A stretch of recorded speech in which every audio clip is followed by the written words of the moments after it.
명성교회 성도 여러분, 좋은 아침입니다. 말씀 충만, 기도 충만한 금요일 되시기 바랍니다. 오늘 말씀은 로마서 5장에서 8장까지의 말씀입니다.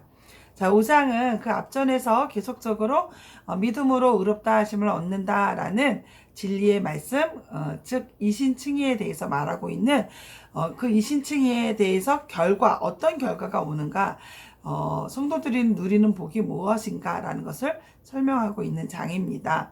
율법의 행위로서는 도무지 하나님의 의에 이를 소망이 없는 인간에게 하나님께서는 율법과 상관이 없는 하나님의 의를 나타내 주셨는데요. 바로 그리스도를 믿는 믿음으로 말미암아 하나님께서 값없이 주시는 바로 믿음입니다. 자, 그 믿음은 인간 스스로가 가지게 되는 것 아니고 얻은 것도 아니고요. 하나님이 주신 선물로 하나님께서 의롭게 여겨주신 것이기 때문에, 의롭다 칭해 주신 것이기 때문에 칭의라는 용어로 표현을 합니다. 자, 바울은 믿음으로 의롭다 함을 얻은 성도는 하나님과 화평을 누리고 있다라고 선언하면서 시작하고 있는데요. 인간이 하나님과 화목하지 못하는 이유는 단 한 가지, 죄 때문입니다. 죄가 하나님과 인간 사이를 갈라놓았고, 그로 말미암아 인간은 공의로우신 하나님 앞에 그 하나님의 심판을 두려워하면서 살게 되었습니다. 그런데 예수 그리스도께서 우리가 아직 죄인 되었을 때 우리를 대신해서 죽으셨고, 하나님은 그러한 예수 그리스도를 믿는 자마다 모두 의롭다 칭해 주셨습니다. 그러므로 그리스도를 믿는 성도 모두는요, 더 이상 하나님의 심판에 대해서 두려워할 필요가 없고, 하나님과 더불어 하나 되는 것, 하나님과 더불어 화평을 누리게 되는 것입니다. 이런 하나님의 화평은 관계 회복뿐만이 아니라 결국에는 천국으로 우리를 인도하는 것이기 때문에, 우리가 지금 현재 살아가면서 느끼고 또 당하고 있는 그 환난 중에서도 소망을 가지고 즐거워하며 인내할 수 있는 것입니다. 우리에게 주어진 영생, 그 천국 구원을 소망하고 확신하기만 한다면 이 세상이 주는 어떤 환난이나 심지어 생명의 위협까지라도 즐거워하지 못할 이유가 없습니다. 자, 5장 후반부에서는요, 대표와 연합의 원리, 이런 것이 등장을 하는데요. 대표의 원리 하면 여러분 잘 아실 거예요. 아담 한 사람 개인이 하나님 앞에 범죄함으로 전 인류가 어떻게 죄와 사망의 지배 아래 놓이게 되었는지를 설명하고 있는 부분인데요.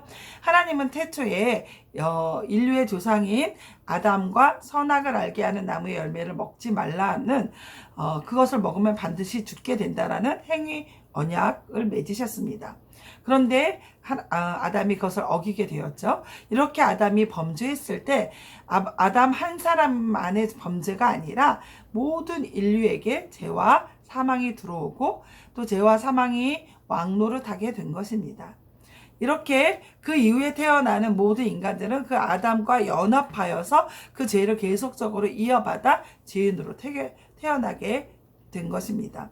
그런데 이렇게 대표와 연합의 원리는요, 그 죄와 사망의 굴레에서 인류를 구원하는, 인류가 벗어나게 되는 방법에서도 사용이 됩니다.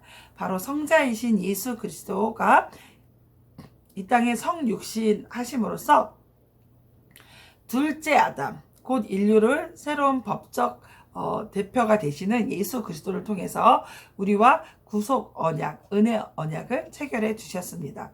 자, 구속 언약은 성육신하신 성자 예수님께서 인류의 죄값을 대신 치르시고 죽으심으로써 그를 믿는 모든 성도가 구원을 받게 된다는, 그 구원을 선물로 받게 된다는 은혜 언약입니다.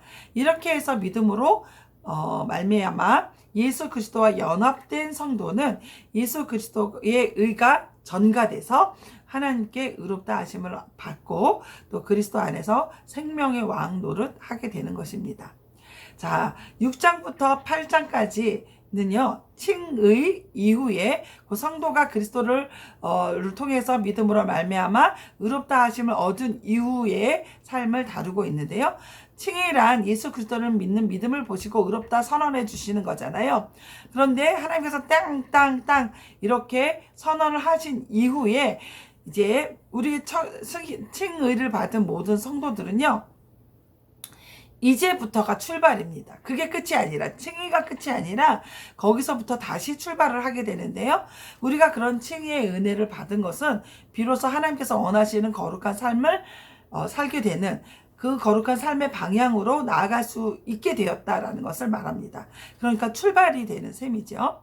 믿음을 통해서 주어지는 하나님의 은은 성도를 의롭다고 선언하시는 것에 그치지 않고 의롭게 만드는, 성도를 의롭게 만드는 효력이 있습니다.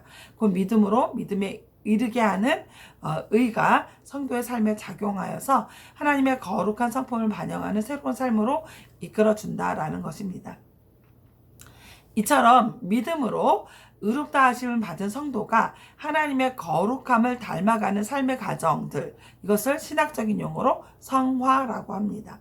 자, 먼저 6장은 성도가 성화의 삶을 살 수 있는 근거로 를 한마디로 요약해서 이야기하는데요. 바로 그리스도와의 연합에 있다라고 이야기합니다. 그러니까 성도가 성화의 삶을 살 수 있는 것은 예수님과 연합되어야 된다라는 것이죠. 성도는 세례를 통해서 그리스도의 죽으심에 참여했고 또 그의 죽으심이 곧 우리들이 죽었다라는 것을 이야기합니다. 우리 부흥회 때 강사 목사님께서도 그렇게 말씀해 주셨죠. 내가 그리스도와 함께 못 박혔다. 그때 세례를 우리가 받으면서 함께 죽은 거나 같다라고 얘기해 주셨죠.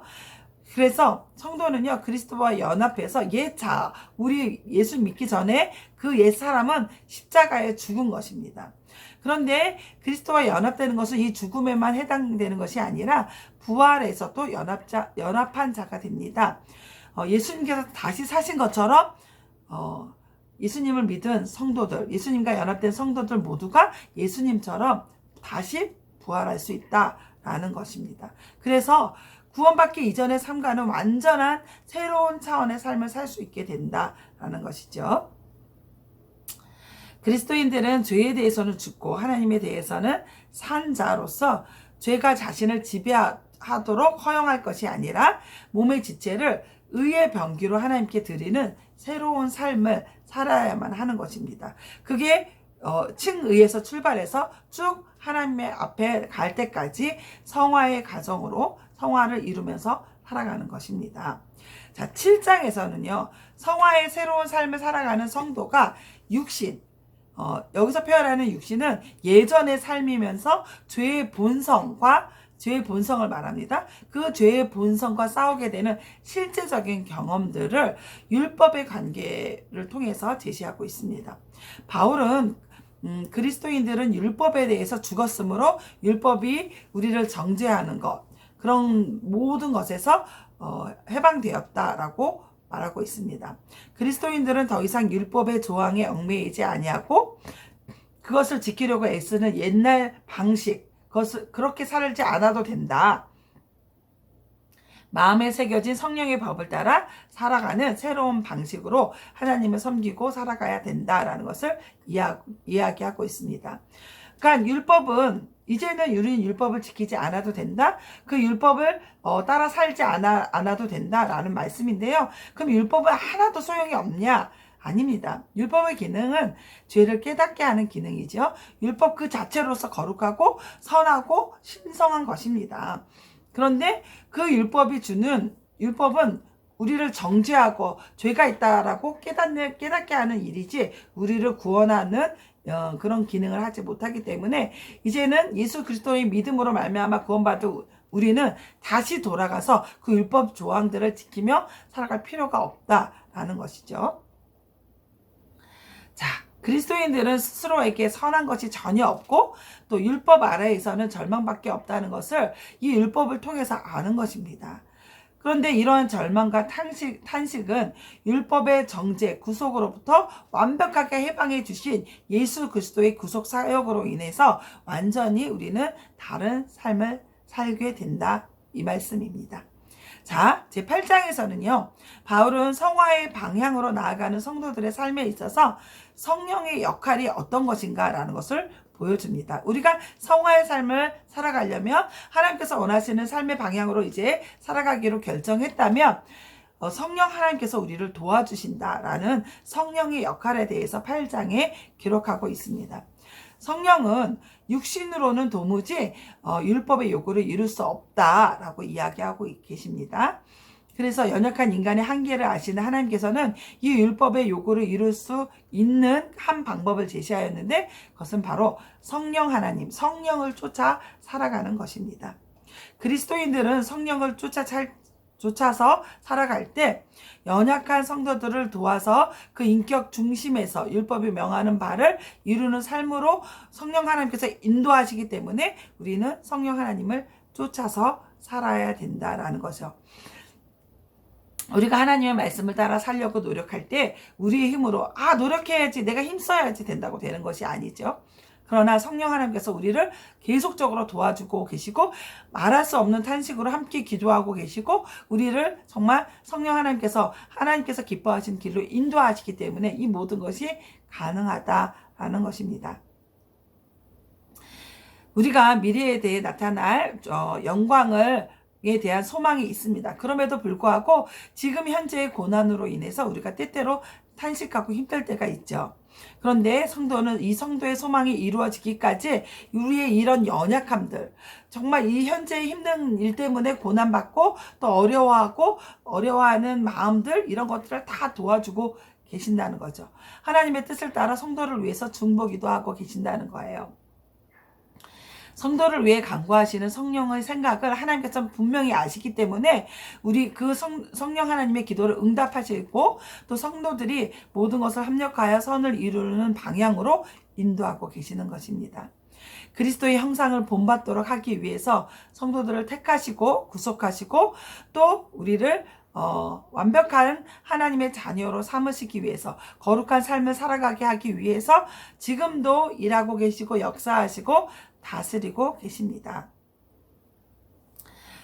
성도는 그리스도와 연합하여 죄에 대해서는 죽었고 하나님께 대해서만 산 자가 되었습니다. 율법의 모든 정죄로부터 완전히 자유롭게 되었습니다. 이제 우리는 그리스도를 죽은 자 가운데서 다시 살리신 하나님의 영이 우리 안에 거합니다. 성령님이 내 안에 내주하고 계시고 그래서 우리가 그리스도를 쫓아 살아가고 그리스도를 닮은 삶을 살아갈 수 있도록 그의 능력으로 우리의 연약함을 도와주시고 계시는 것입니다. 성령의 역사를 통해 하나님의 자녀인 우리가 그리스도의 형상을 본받아 그 형상이 온전히 이루게 되는 그날이 올 때까지 우리가 최선을 다해서 성령과 동행하는, 성령님을 의지하는 그런 삶을 살아야 되는 것입니다. 사랑하는 명성교회 성도 여러분, 하나님께서 우리에게 믿음을 선물로 주셔서 우리는 모두 예수 그리스도를 믿게 되었습니다. 그리고 그 믿음으로 의롭다 하심을 얻었습니다. 이렇게 의롭다 하심을 얻은 우리가 이제는 출발선에 서서 각자의 삶을 통하여서 하나님께로 나아가는 거룩한 삶으로 출발되었습니다. 우리의 삶이 출발되었습니다. 의롭게 된 우리는 하나님께서 부르시는 그날까지 성화의 삶을 살아야 합니다. 거룩하게 되는, 끊임없이 거룩을 위해서 노력해야 됩니다. 바울의 고백처럼 날마다 내가 죽어야 합니다. 날마다 나는 죽노라. 성화의 삶을 살기 위해서, 하나님의 뜻을 이루며 하나님께서 기뻐하시는 삶을 살기 위해서 나는 옛날 자아는 죽어야 되겠죠. 예수님처럼 빌립보의 말씀처럼 자신을 비워서 종의 형체를 가져야 합니다. 성화의 삶은 예수님과 연합될 때 그리고 성령을 쫓아 살아갈 때 가능한 일입니다. 명성교회 성도 여러분, 날마다 말씀으로 예수님과 연합되시기 바랍니다. 예수님이 누구인지 보여주는 이 성경책 말씀을 읽어야만 예수님이 어떤 분인지 알고 그분을 쫓아 살아갈 수 있고 그분을 닮아가려고 노력할 수 있습니다. 예수님과 본드로 붙인 것처럼 연합하려면 말씀을 읽으셔야 돼요.